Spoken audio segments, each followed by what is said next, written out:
Why would a merciful God create a place of eternal torment? Hell. Just hearing that word carries weight, doesn't it?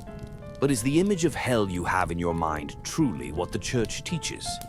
Or is it just a tangled mix of biblical passages and the stories humanity has spun for itself over the centuries? Think about it. A place where suffering never ends, where souls scream but no one listens. This is how hell has been painted in books, movies, and even in sermons that send shivers down your spine. But what about the Catholic Church? Does it really believe in this eternal fire? Or is there a much more complex interpretation hidden beneath the surface? Today, we're revisiting one of the darkest and most misunderstood concepts in the history of religion. We'll explore not just what the sacred texts say, but also the centuries-old theological debates. Is hell real? Is it eternal? And why would a God described as infinitely merciful allow something so extreme to exist? This isn't just a story about the afterlife. It's an invitation to question everything we've been told is true. If you're ready, take a deep breath. Let's embark on this journey together, one that promises to unsettle and perhaps even change the way you view the final destination of souls. Imagine a time when the world had no clear answers about what happens after death. For many, the idea of a shadowy place where souls wandered aimlessly was as real as the sunrise. In the Old Testament, this place was called Sheol, a dark, nebulous abyss where all the dead dwelled, with no distinction between the righteous and the wicked. It wasn't exactly a place of punishment, but it wasn't a place of peace either. Over time, other cultures began shaping this vision. The Greeks, for instance, had Hades, a realm that divided souls between suffering and peace based on how they had lived. These ideas seeped into Jewish and Christian views of the afterlife, transforming the concept into something far more complex. When Jesus speaks of Gehenna in the Gospels, the image darkens. Gehenna was a valley outside Jerusalem where pagan sacrifices had once been performed. Later, it became a site for burning trash and corpses, literally a place of eternal fire. But here's the question. Was Jesus using Gehenna as a metaphor, or was he describing a literal place for condemned souls? That question lingers to this day. In the Middle Ages, hell truly came to life in the human imagination. Dante Alighieri's Divine Comedy painted hell as a vivid, terrifying landscape of circles, each reserved for specific sins, where sinners endured punishments that reflected their earthly misdeeds. While Dante's vision isn't rooted in official church doctrine, it left such an imprint on collective thought that even now, it's how many picture hell. But is hell really the fiery, torturous place that Dante described, or is it something far subtler and far more unsettling? The Catechism of the Catholic Church tries to bring clarity to this mystery, but don't expect easy answers. According to church doctrine, hell isn't necessarily a physical location, but a state of total separation from God. That's right. The true agony of hell, according to Catholic teaching, isn't the fire, but the absence of God. It sounds simple, but think about it. Imagine being fully aware that you've lost forever the only source of peace, love, and meaning. It's not something you can fix or escape. It's an internal abyss, an unending void. This is how the Church describes hell, a state that souls choose when they completely reject divine grace.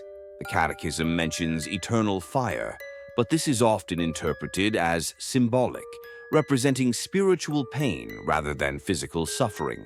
Of course, not everyone is satisfied with this explanation.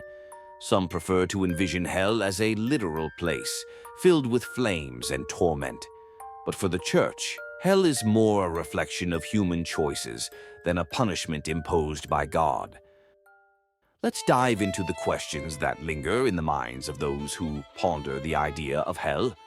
First, is there really physical suffering in hell? For some traditional theologians, yes. They argue that the fire described in Scripture is literal. But most modern scholars see this fire as a powerful metaphor for the pain of being separated from God. Second, why would a merciful God allow hell to exist? This is the big one.